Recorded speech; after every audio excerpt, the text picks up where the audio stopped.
Ulitin po natin ang panalangin tinuro ng Panginoon.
Lumuhod po tayong lahat bilang paggalang sa Banal na Espiritu sa katauhan ng ating minamahal na Apo Godsiya.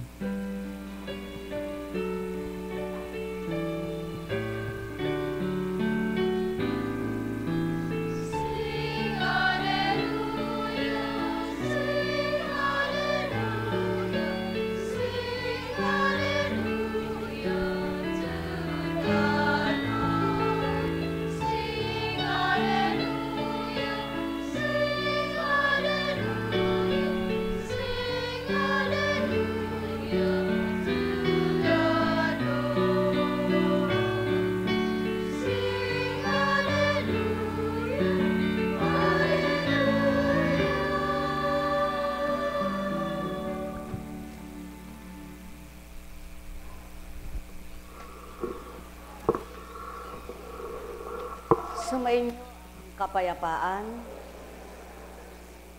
kay buti ng Ama, kay dakila niya. Wagas at tapat ang pag-ibig niya.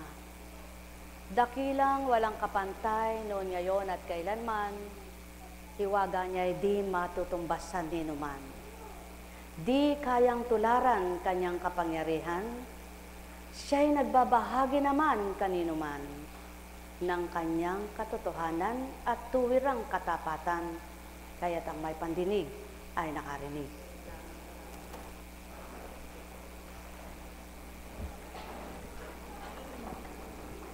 Habang hinahanap mo ang matuwid, natatamak at natutumpak. Habang sinusuong mo ang laban, marami kang pinakikibakahan.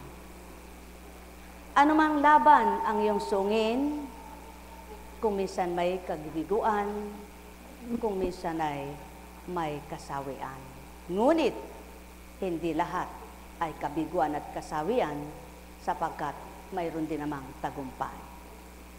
Ano man ang iyong gawin, may pamumulat, pupulaan ka rin. Mabuti't masama, may masasabi ang kapwa. Gawin mo na ang lahat ng tama para sa iyo bilang isang totoo at nagpapakatotoong anak ng Ama, siguradong may sasabihin pa rin sa iyo ang kapwa mo. Ngunit ang pinakamahalaga, ang Ama mo ang malugod sa iyo. Kaya kung ano ang ginagawa mo, na alam mong mabuti na mula ito sa Kanya, isuong mo ang laban, sulong mo ang laban. Mula sa ikalawang sulat ni Pedro.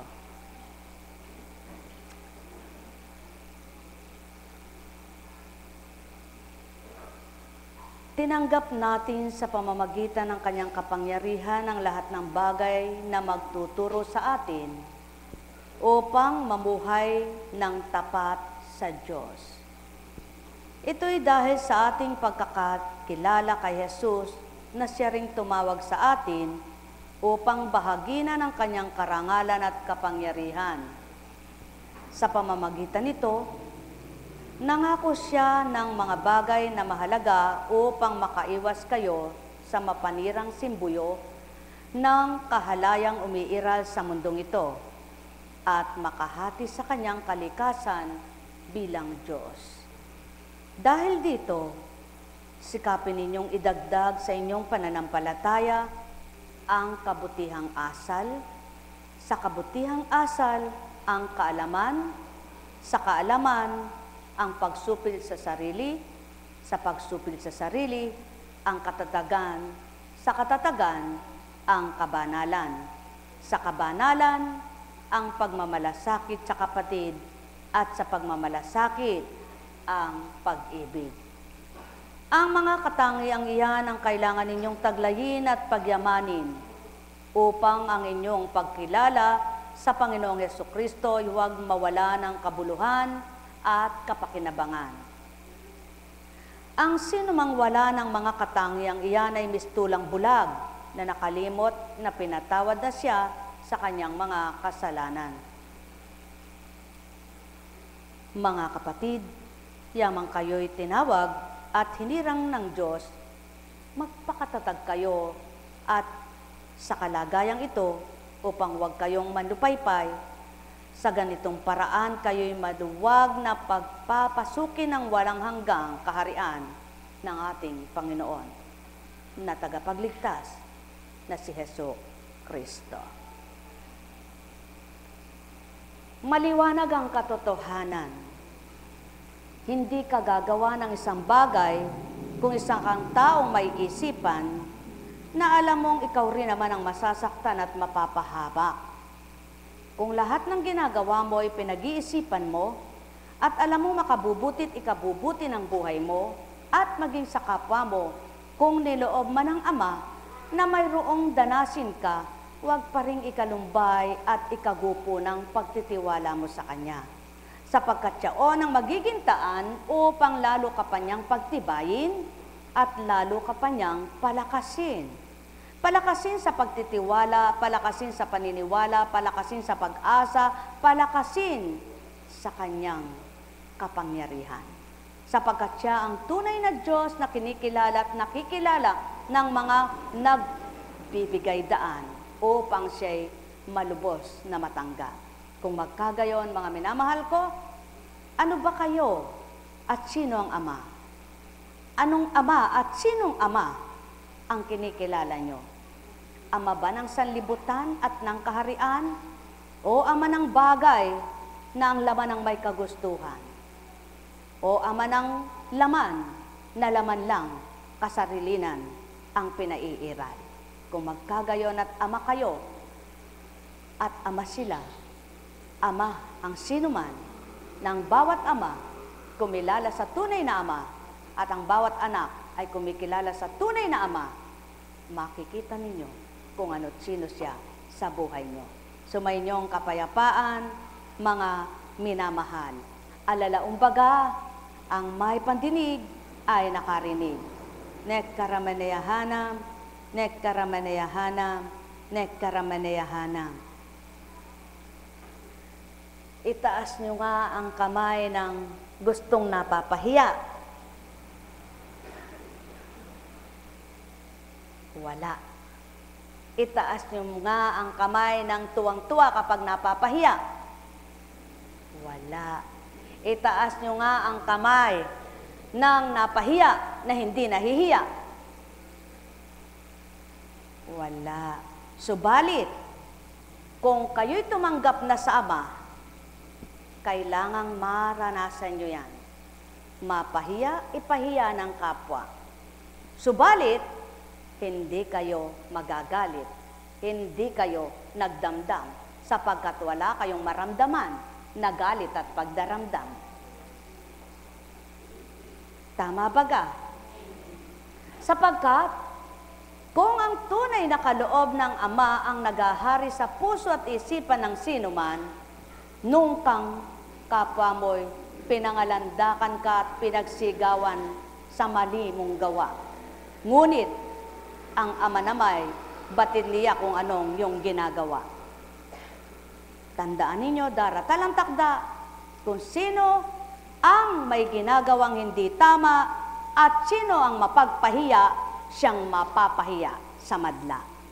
Sapagkat gayon nga ang Ama, nalilirip niya, nasusuri niya ang mga anak niya.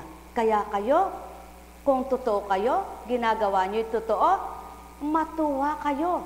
Kapag nagaganap na ito sa buhay niyo, patotoo lamang na kung di kayo naglingkod, tumanggap at kumilala sa inyong Panginoong natupad at naganap ang pagkapahiya ng tao, na nahiya at pinahiya ng tao, hindi nyo daranasin ang kayo'y gawin ang dinaranas nyo. Sa makatwid, kung may nagaganap ng kaiba sa buhay nyo, na sa dating pagkanatural na pagkatao nyo, ay di nyo dinaranas ito, magbunyi kayo. Papayapa panghigit ang isip nyo, gagalak panghigit ang puso nyo, sapagkat natupad sa inyo ang nasa banal na aklat, at nang dahil sa pagtupad nyo, nasiyahan ang Ama nyo. Buhay ba ang Ama? Kaya, hindi kayo maaalingas-ngas, hindi kayo matitigatig, ni hindi kayo maninimdim, kundi kayo'y matutuwa, nagagalak, nasisiyahan, sapagkat ang nararamdaman ninyo ay di kayang liripin ng kapwa nyo, ngunit ang Ama nalilirip kayo. Buhay ba ang Ama? Pawang katotohanan ang sa akin tinuturan, sumainyo ang kapayapaan. Alala, umbaga, kung mainit ang panahon, ano nararamdaman ng taong may buhay? Mainit, naiinitan. Subalit, subukan nyo, lilim at lukob kayo ng banal na espiritu, ang mararamdaman nyo ang ginhawa na pakiramdam. Sumainyo ang kapayapaan, mga minamahal. Kaya nga, lumilipas ang oras, tagaktak man ang pawis nyo, di nyo alintana at di nyo nararamdaman sapagkat ang pandaman nyo'y mainam. Sumainyo ang kapayapaan. Nekkarameneyahanam, nekkarameneyahanam, nekkarameneyahanam. Sinong tao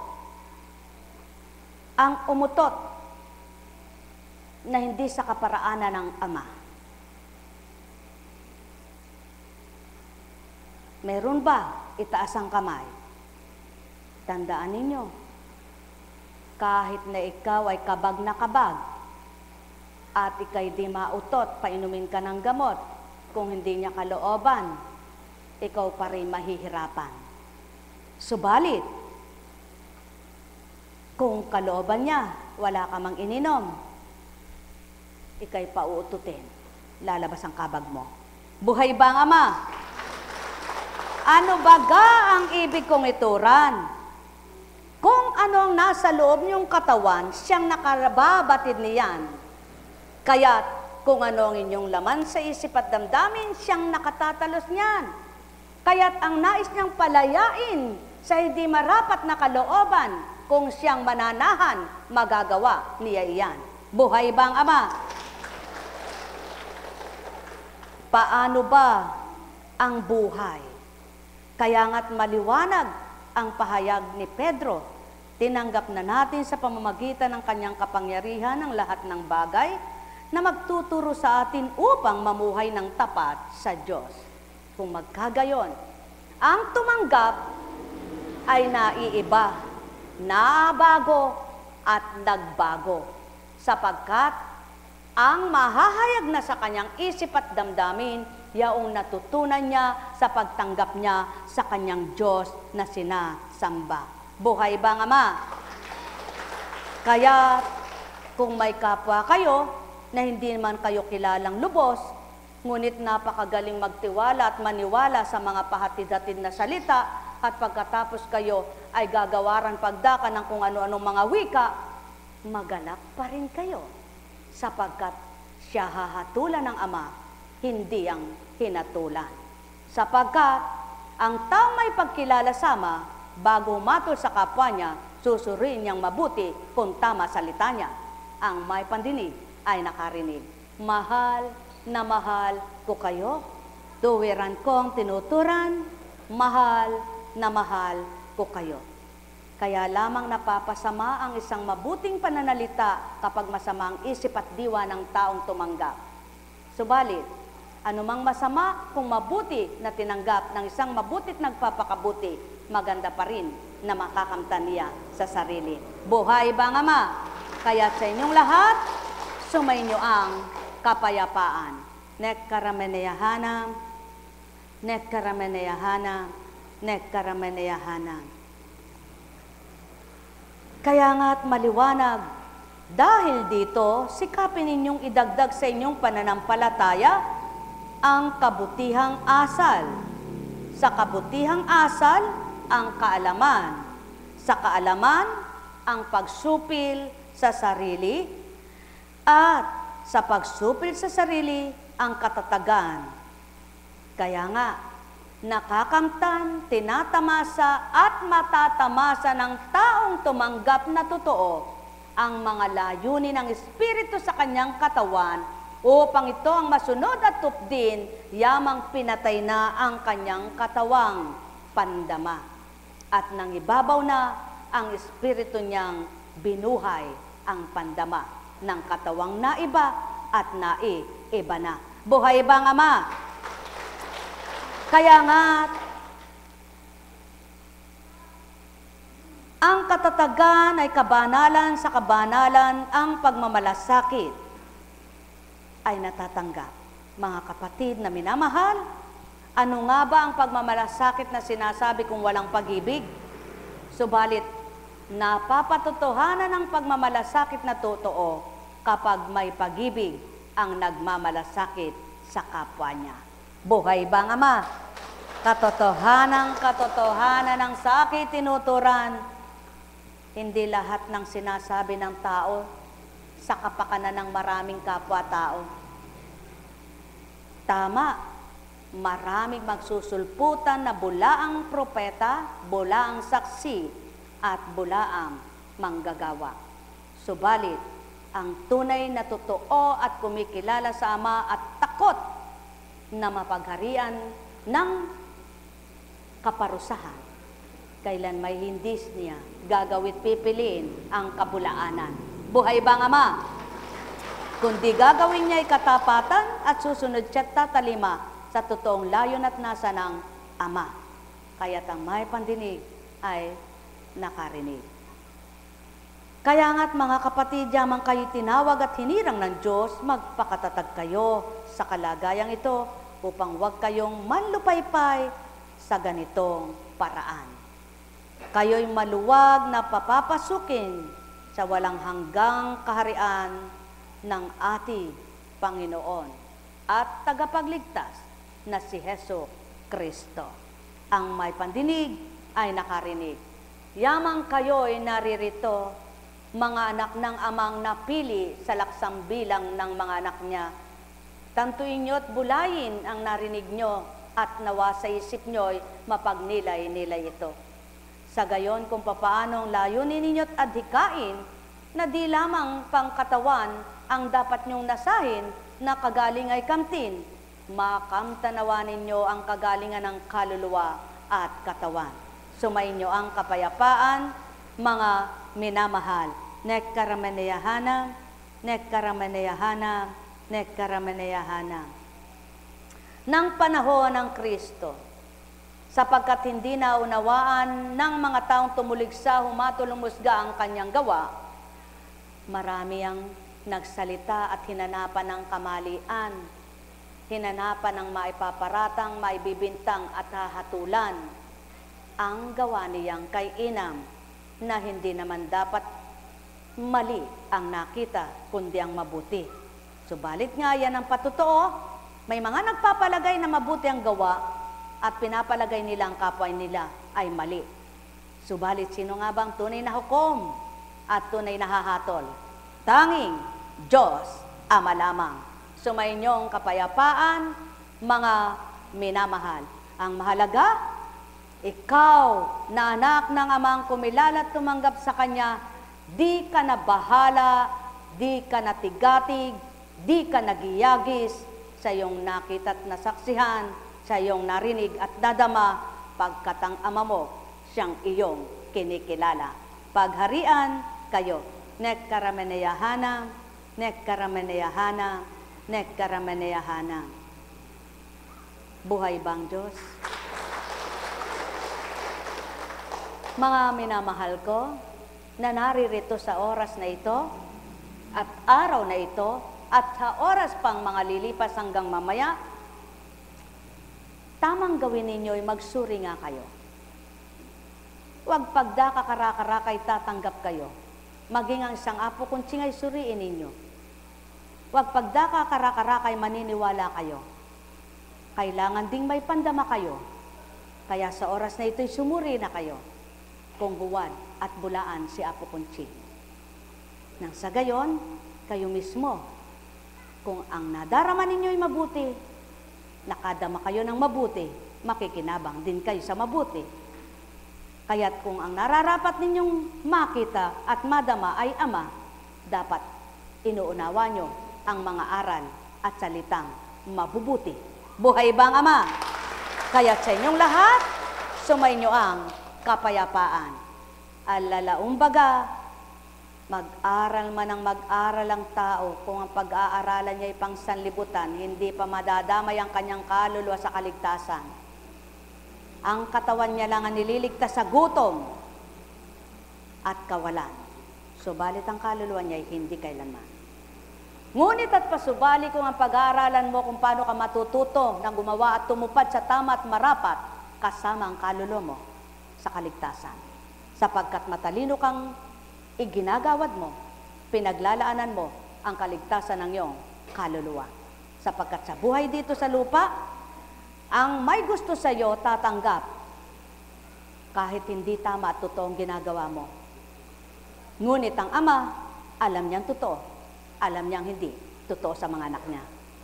Tinatanggap man niya at minamahal niya ang lahat, ngunit mayroon siyang salita. May kahatulan ang madla. Buhay ba ang Ama? Mga minamahal ko, yamang narinig ninyo kung ano ang wika ni Pedro.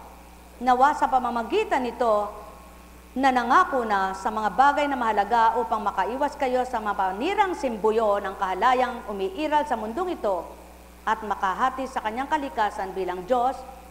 Nawa sikapin ninyo na makamtan ang para sama, wag lamang ang para sa katawan ninyo at sanlibutan na marumi, makasalanan at puno ng karumihan. Buhay ba ang Ama?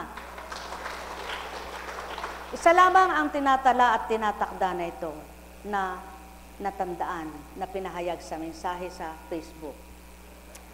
Ang wika niya, kung naglilinis ka raw ng bakuran, gusto mo malinis ang bakuran mo, maayos, ngunit sa loob naman daw ng tahanan, ang iyong mga gamit, salpak-sabi, kumbaga, ibig sabihin, gulo-gulo, walang kaayusan, para yung taong naglilinis ng katawan, panlabas na kaanyuan, ngunit kay dumi ng isip niya, kagulo ng isip niya, pati puso niya, ay hindi makadama ng kabutihan. Ang gulo-gulo ng kanyang kalooban.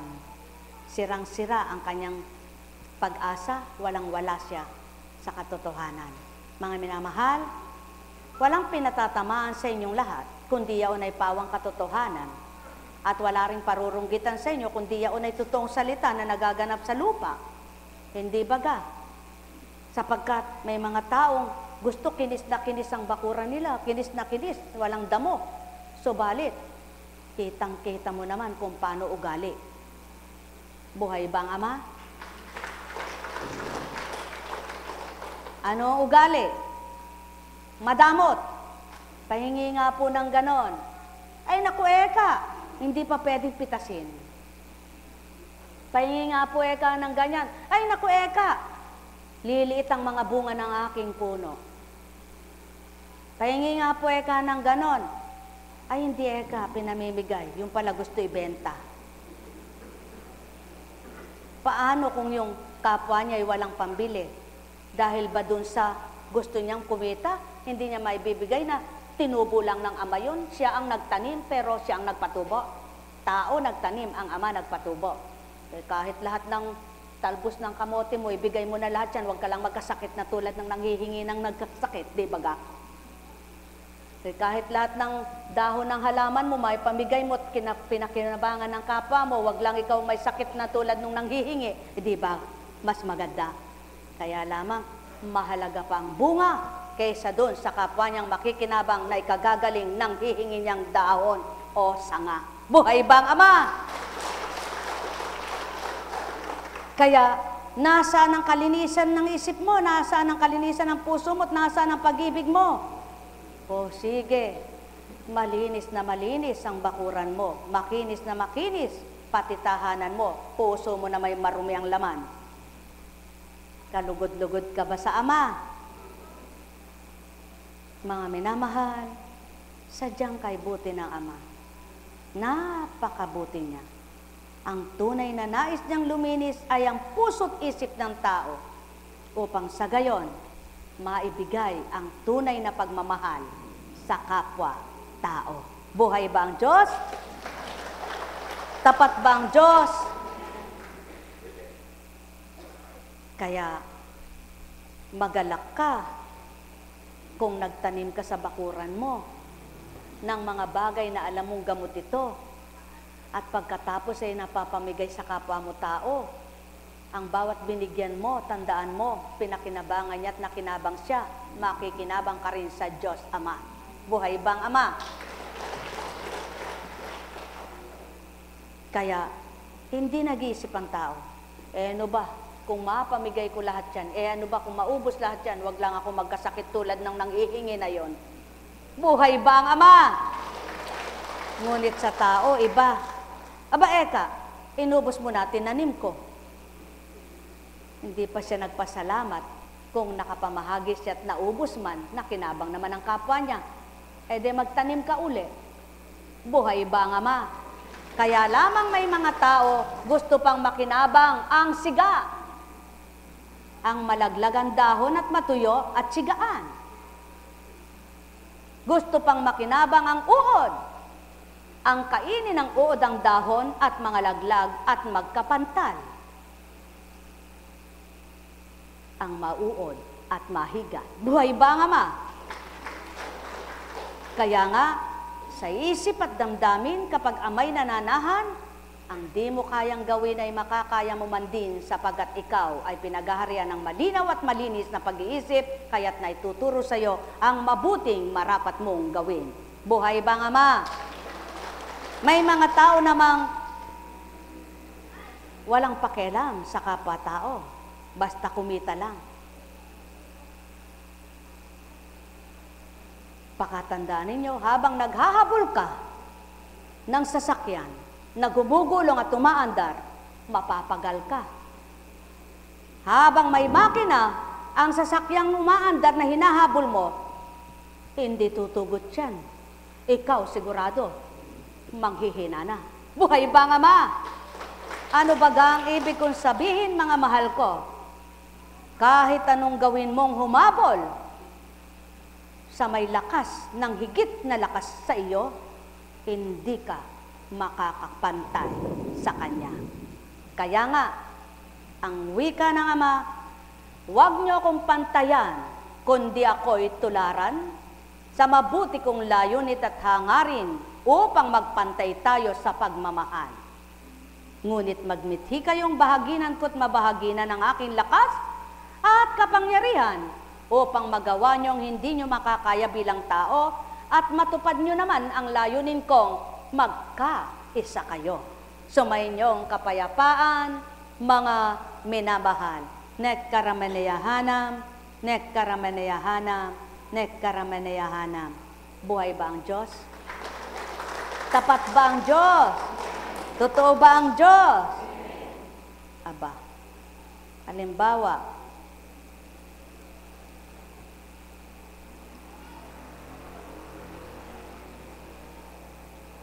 magkakasama kayo. Ang layunin mo'y matuto lahat ang kasamahan mo. may patakaran kang gagawin.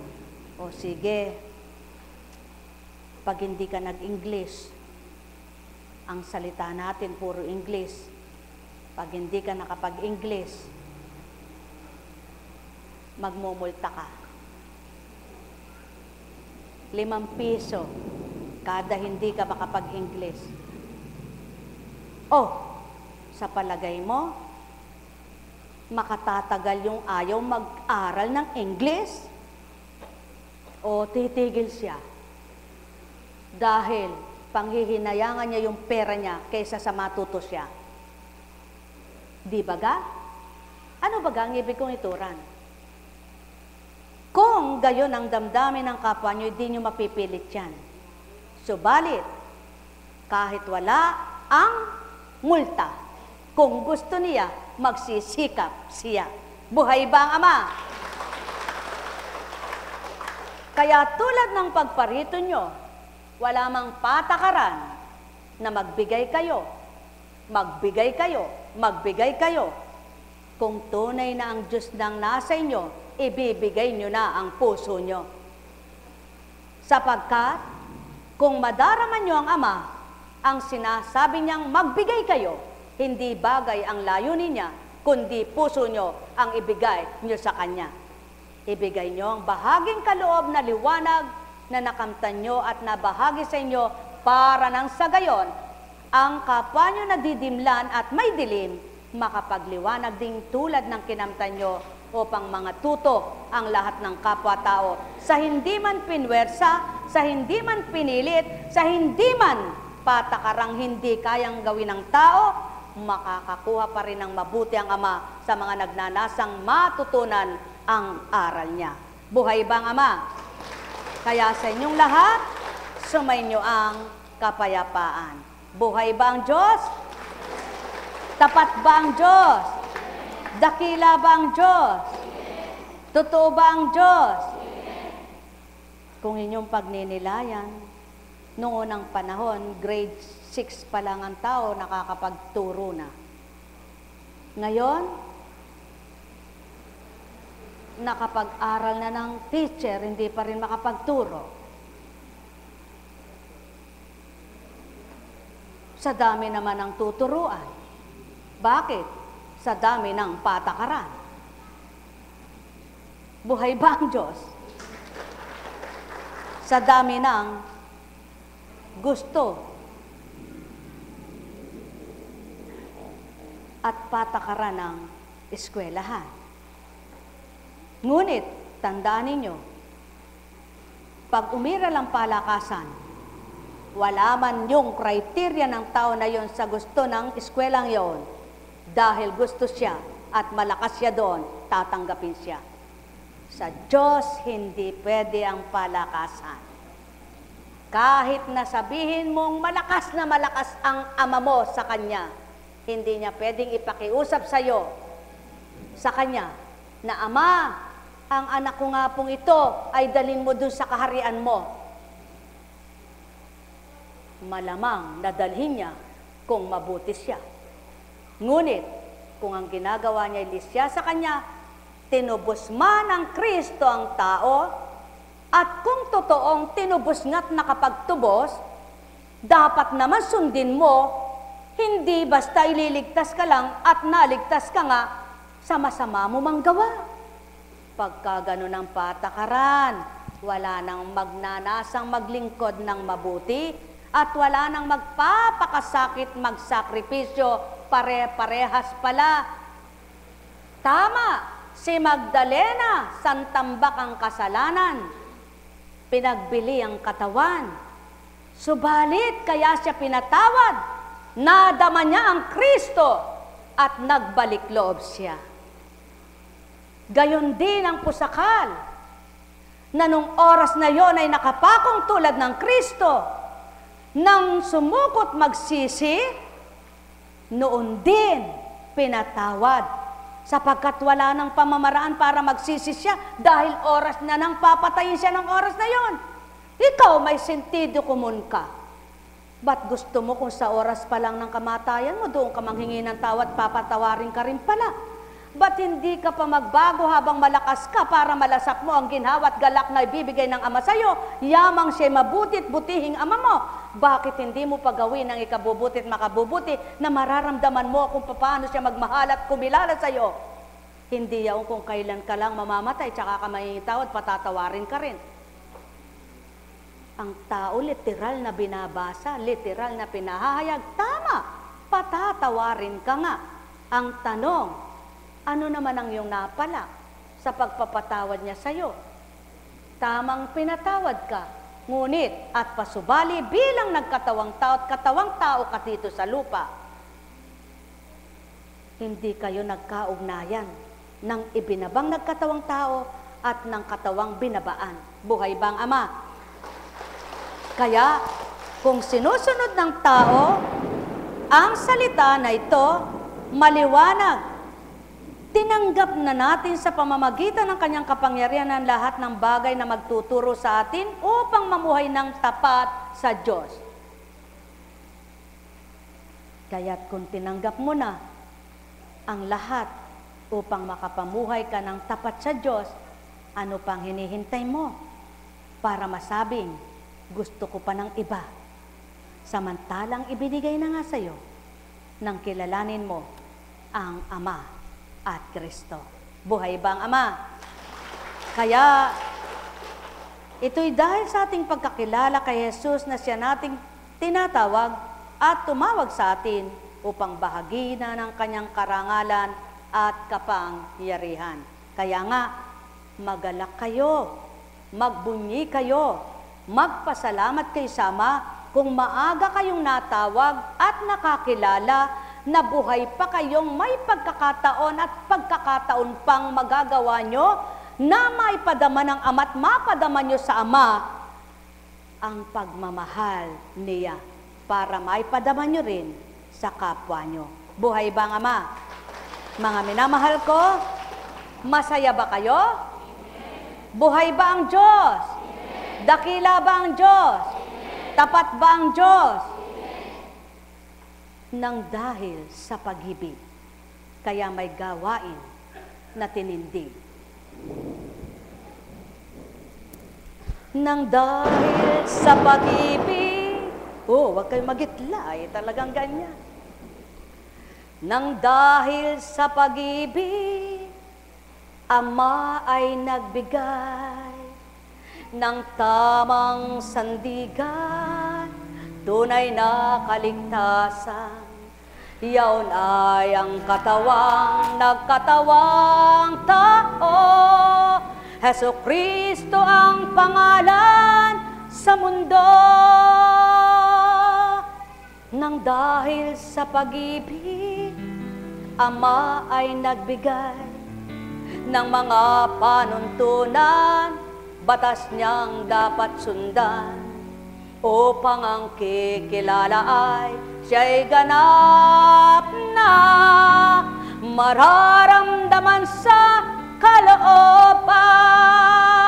Nang dahil sa pag-ibig, mayroong Amang lahat, kanyang tinatanggap, kanyang nililinga. Nang dahil matuwid siya't mabuti sa lahat, kaya't ikaw na kanyang anak ay matutong magnilay, matutong magbulay, matutong tumanggap sa kanyang mga aral, upang maramdaman mong ganap sa iyong kalooban ang tunay at wagas niyang pagmamahal. Ang tunay na pag-ibig, nagbabantay yan, pinagbabatahan niya ang marapat sa tuwina, upang patutuhanan niyang Ama'y kanyang mahal, at tuwirang sa kanya iaalay ang tunay na pag-ibig. Ama ang nag-alay, ang tunay na pag-ibig, sama magmumula, ang tapat na pag-ibig na siya ang bumubuhay. Mararamdaman ng mga pag-ibig sa puso numunukal. Ang tunay na pag-ibig sa puso mabubuhay. Ang tunay na pag-ibig kailanman hindi mamamatay.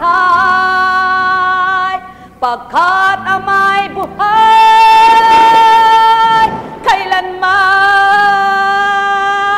at di mamamatay, hindi mapaparang, siya'y buhay na buhay, noon, ngayon at kailanman.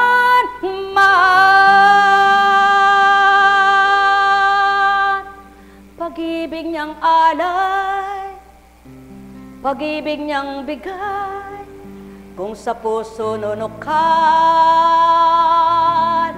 kayo'y magmamahalan.